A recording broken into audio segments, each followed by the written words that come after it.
Hello मेरे क्रांतिकारी बच्चों, कैसे हैं आप लोग। आज तबीयत खराब होने की वजह से मैं ज़्यादा काम नहीं कर पाया। मैंने आप लोगों से बोला था कि मैं जाऊंगा और हॉस्टल्स के बारे में पता लगाऊंगा, लेकिन आज वो नहीं हो पाया। मेरी तबीयत काफ़ी ज़्यादा ख़राब थी, तो आज मैं कहीं जा नहीं पाया हूँ। लेकिन कुछ काम मैंने कोशिश करी कि मोबाइल पे हो जाए। 2-3 बच्चे थे जिनको प्रॉब्लम थी कंट्रोलर ऑफिस के थ्रू, तो वो मैंने सॉल्व करवाने की कोशिश करी है। अच्छा, अब वो जो थर्ड लिस्ट है बॉयज़ की, कॉमर्स की, वो आ चुकी है। काफ़ी बच्चों का उसमें नाम आया है, काफ़ी वेटिंग भी क्लियर हुई है। ठीक है, और अगर जनरल की बात करी जाए तो 400 के ऊपर तक भी कुछ बच्चों की वेटिंग क्लियर हुई है। 412 तक मेरे पास रिकॉर्ड है जिनका आर्ट्स मिला है जिनको। अच्छा, इस वीडियो में हम लोग क्या क्या देखने वाले हैं। इस वीडियो में हम सबसे पहले देखेंगे कि जो सिलेक्टेड हुआ है सेकंड लिस्ट में वो, उसके बाद आप लोग यहाँ से देख लिएगा नंबर क्या है। ठीक है, ये तीसरी स्लाइड है हमारे पास। तो ये हम लोग नॉट सिलेक्टेड इन, जो बच्चे सेकंड लिस्ट में भी सिलेक्ट नहीं हुए हैं उनको क्या करना है। उसके बाद देखेंगे हम अपग्रेडेशन से रिलेटेड बात। उसके बाद देखेंगे क्लासेस कब से स्टार्ट होनी है। उसके बाद देखेंगे हम हॉस्टल, और लास्ट में हमारे पास आता है सेल्फ फाइनेंस। तो जो बच्चे जो टॉपिक देखना चाहते हैं वो वहां स्किप कर सकते हैं। यहां से चेक कर लीजिएगा नंबर कौन सा चल रहा है। ठीक है, टाइम ज्यादा नहीं जाए हो इसलिए मैंने ऐसा कर दिया। अब जरा समझते हैं सबसे पहले सिलेक्टेड। जो बच्चे सेकंड लिस्ट में सिलेक्ट हो चुके हैं, बेटा बहुत बहुत आप लोगों को मुबारकबाद। और बहुत मेहनत करी गई होगी आपके थ्रू, और आपके पेरेंट्स को भी बहुत बहुत मुबारक। सिलेक्ट होना एक चीज है। अब यहाँ दूसरा हमारे पास आता है कि एडमिशन कैसे करेंगे। तो जैसा पिछले लिस्ट में जिनका नाम आया था कंफर्म, उन लोगों ने एडमिशन लिया था, वैसे ही आपको करना है। सबसे पहले अपने डॉक्यूमेंट्स को, आपके वेरीफाइड होंगे तभी आपका नाम आया है, तो ये तो पहला स्टेप था, यहां आपने कर लिया। अब जब आप लोग फीस सबमिट करेंगे तो इसमें चॉइस आती है। चॉइस आएगी, उसमें आएगा कि आपको सैयद हामिद स्कूल लेना है। ठीक है, आपको मिंटो सर्किल लेना है। मिंटो सर्किल का एसटीएस से लिखा रहता है। इसी तरह से राजा महेंद्र प्रताप मतलब सिटी स्कूल लेना है। तो ये स्कूल्स की आपकी चॉइस आएगी कि आपको क्या लेना है। एक चीज, जब आप लोग फीस सबमिट कर रहे हो और आपको अपग्रेडेशन भी चाहिए, अपग्रेडेशन, तो उसी के साइड में एक टिक का ऑप्शन होता है जो हमें टिक करना पड़ेगा ताकि अपग्रेडेशन हमारा अप्लाई हो जाए। जो बच्चा अपग्रेडेशन नहीं कर पाया उस वक्त, उसको बाद में बहुत दिक्कत होगी, बाद में अपग्रेडेशन नहीं होता। अगर किसी को मिंटो सर्किल मिला है और वो चाहता है ये मिले, इसी चीज को हम अपग्रेडेशन बोलते हैं। ठीक है, अच्छा, उसके बाद आर्ट्स वाला अगर कोई कॉमर्स चाहता है, अपग्रेडेशन है वो। उसके बाद जो बच्चे सिलेक्ट नहीं हुए हैं सेकंड लिस्ट में भी, उनको क्या करना है, उनको फिर से काउंसलिंग करनी है। काउंसलिंग करनी है फिर से, और फिर से प्रोसीड लिखकर आएगा, उस पर ओके कर देना है। बिहार के जो बच्चे जिनकी मार्कशीट पहले नहीं आई थी, अब वो ओरिजिनल मार्कशीट लगाकर कर सकते हैं। उनका अब वेरीफाइड अगर हो गया तो वो भी एलिजिबल हो जाएंगे थर्ड लिस्ट के लिए। तो ये चीज सब लोग याद रखें कि जो बच्चे सेकंड लिस्ट में भी सिलेक्ट नहीं हुए हैं उनको अब थर्ड लिस्ट में जाना है और थर्ड काउंसलिंग करनी है, बिल्कुल सेम तरीके से। जिनका पहले से वेरीफाइड है उनको सिर्फ प्रोसीड पे टिक करना है, उसके बाद उनका कुछ नहीं करना उसके बाद। ठीक है, तो जिनका सिलेक्शन नहीं हो पाया है अभी तक वो। अच्छा, इसमें एक चीज ये है कि वेटिंग कहां तक क्लियर हो सकती है। तो वेटिंग जितनी भी क्लियर हुई है उसमें सबसे ज्यादा डिप्लोमा और कॉमर्स वाले हैं। साइंस वालों के लिए अगली जो वेटिंग होगी उसमें 10 से 15 नाम आने की चांसेस हैं। ठीक है, ज्यादा नाम नहीं आएंगे, 10 15 20 नाम आ सकते हैं मैक्सिमम। ठीक है, तो इसलिए आप लोग अगर साइंस के लिए तैयारी कर रहे थे तो आप लोग ये समझ लीजिए कि साइंस में बहुत ज्यादा वेटिंग क्लियर नहीं हो सकती, लेकिन कॉमर्स में और आर्ट्स में काफी वेटिंग क्लियर होगी थर्ड राउंड में भी। तो जो लोग आर्ट्स और कॉमर्स से हैं और वो वेट कर रहे हैं तो उनका वेट करना अभी वाजिब है, और वेटिंग क्लियर होने के बहुत चांसेस है डिप्लोमा वालों के लिए भी। डिप्लोमा वालों के बहुत सारे बच्चों का आज मेरे पास कॉल आया कि हमें इंटीरियर डिजाइनिंग मिल गया है या लेदर फुटवेयर मिल गया है, क्या ये ब्रांच अच्छी है। मैं देखता हूं कि कुछ लोग जो कि अंदर की चीजें नहीं जानते, वो बच्चों को कुछ भी बता देते हैं। लेदर फुटवेयर एक अच्छी ब्रांच नहीं है, ये मैं आपको बता देता हूँ। इंटीरियर डिजाइनिंग अगर आपको उसमें इंटरेस्ट नहीं है तो अच्छी ब्रांच नहीं है। अगर इंटरेस्ट है, आपने पहले से कुछ सीखा हुआ है, तब वो अच्छी है, वरना अच्छी ब्रांच नहीं है।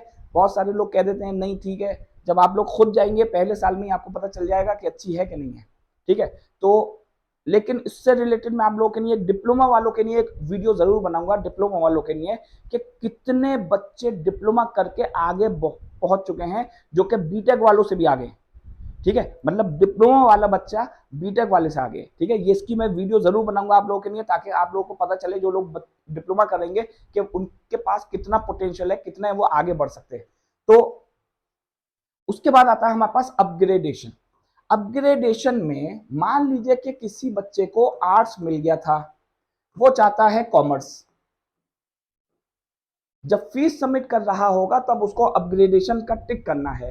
अगर मान लीजिए वो उस वक्त भूल गया है, अगर वो उस वक्त भूल गया है तो उसको एप्लीकेशन लगानी पड़ेगी, कंट्रोलर ऑफिस में वो सबमिट करनी पड़ेगी। बहुत कम चांसेस हैं ऐसे हो, लेकिन हो सकती है, लेकिन कम चांसेस होंगे। ठीक है, अच्छा, अगर किसी को सिटी स्कूल मिला है और वो +2 चाह रहा है, +2 है, वैसे हर स्कूल +2 ही होता है, लेकिन +2 का अलग से नाम दे दिया गया है, तो ये सैयद हामिद स्कूल को बोलते हैं +2। तो अगर कोई सिटी स्कूल से +2 जाना चाहता है तो अपग्रेडेशन पे टिक करेगा, उसका होने के चांसेस है।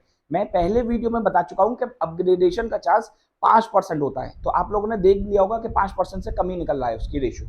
ठीक है, तो अगर अपग्रेडेशन करना है तो ये डिप्लोमा वालों को भी अपग्रेडेशन की बड़ी दिक्कत हुई हुई है।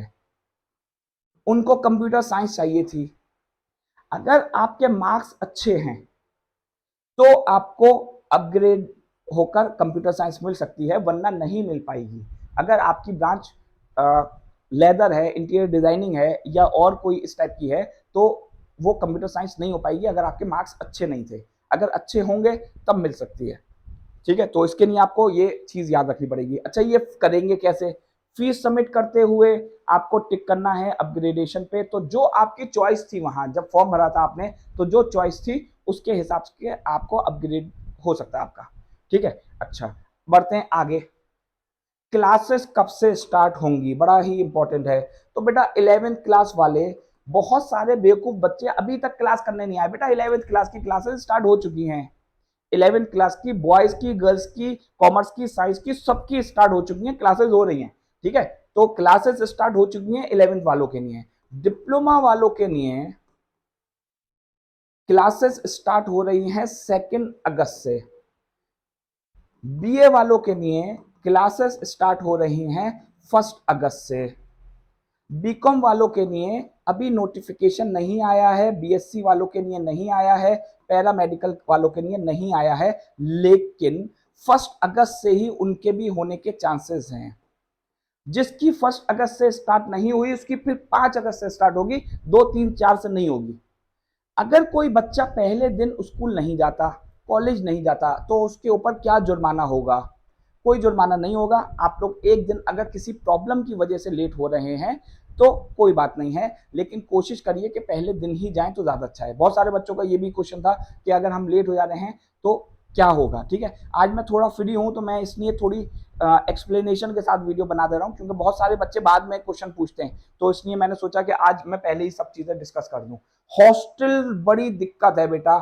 हॉस्टल से रिलेटेड चीजें मैं आप लोग को बता देता हूं। हॉस्टल जो रैंक के अकॉर्डिंग मिल रहा है, तो वो ही मिलेगा अभी। जिनका वेटिंग है उनको वेट करना पड़ेगा अभी। जिनका वेटिंग के थ्रू कंफर्म हुआ है नाम, उनको अभी वेट करना पड़ेगा। हो सकता है 10-15 दिन, हो सकता है 2 महीने, हो सकता है 1 साल। जी हाँ, 1 साल भी वेट करना पड़ सकता है। जब रूम खाली नहीं होते तो 1 साल बहुत हो जाता है नॉर्मली, कि उसको इंतजार करना पड़ता है। अच्छा, उसके बाद आता है हमारे पास सेल्फ फाइनेंस। सेल्फ फाइनेंस की आज लास्ट डेट थी, टुडे लास्ट डेट। ठीक है, लास्ट डेट थी आज सेल्फ फाइनेंस की।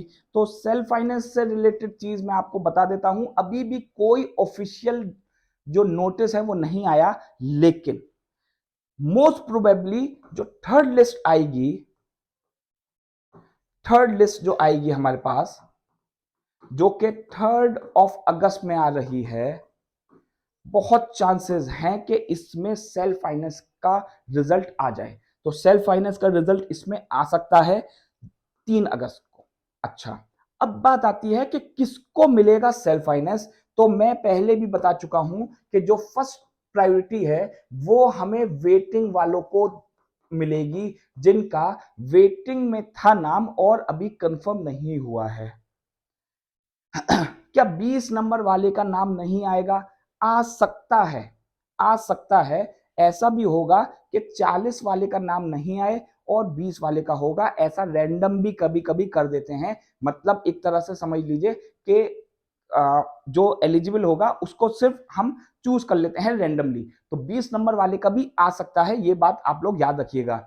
इंटरनल का सबका सिलेक्शन हो जाएगा, इंटरनल का सबका सिलेक्शन हो जाएगा। तो इंटरनल वाले बच्चे फिक्र ना करें जिनका सेल्फ फाइनेंस नहीं हुआ। फीस अभी मेंशन नहीं है लेकिन 30,000 के अराउंड होगी।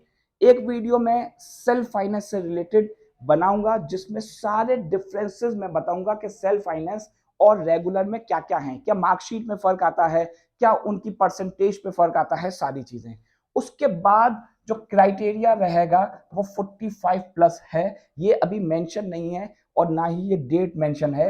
ये मैं अंदाजा लगा रहा हूं कि इसमें आने के चांसेस हैं। अगर इसमें नहीं आया तो 5 अगस्त तक आने के चांसेस होंगे सेल्फ फाइनेंस का। ठीक है, अब जो सवाल आप लोगों को पूछना हो आप लोग कमेंट में पूछिएगा। किया करिए कि जो मैंने वीडियो में एक्सप्लेन कर दिया चीज वो आप लोग ना पूछें। तो अब जो भी क्वेश्चन होगा वो आप लोग मुझसे पूछ सकते हैं। थैंक यू बच्चों, बाय।